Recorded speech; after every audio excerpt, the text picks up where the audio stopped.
ভোলার বিসিক শিল্পনগরীতে 2 কারখানায় অভিযান চালিয়ে প্রায় 6,000 লিটার অবৈধ ডিজেল জব্দ করেছে ভ্রাম্যমাণ আদালত।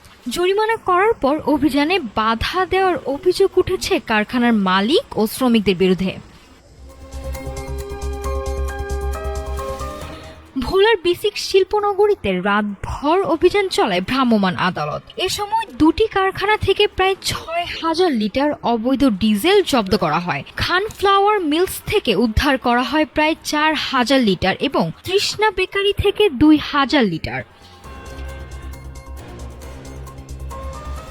অভিযানের সময় অবৈধভাবে তেল মজুদের দায়ে একটি কক্ষ সিলগালা করা হয়।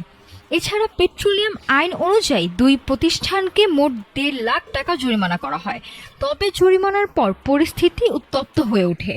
কারখানার মালিক ও শ্রমিকরা ক্ষুব্ধ হয়ে ম্যাজিস্ট্রেটের গাড়ি আটকে দেন এবং সড়কে ইট বালু ফেলে বাধা সৃষ্টি করেন। পরে খবর পেয়ে ঘটনাস্থলে পৌঁছে নৌবাহিনীর সদস্যরা।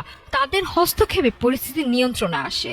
এই ঘটনায় বুধবার জেলা প্রশাসকের সঙ্গে বৈঠক করেন কারখানার মালিকরা। তারা তেল মজুদের পক্ষে প্রয়োজনীয় কাগজপত্র উপস্থাপন করেন।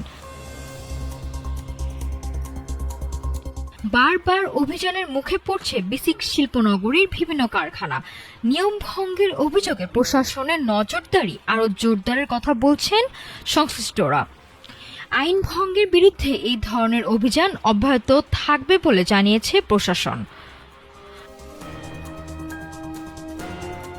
নাফিস সামিয়া, ঢাকা টুডে।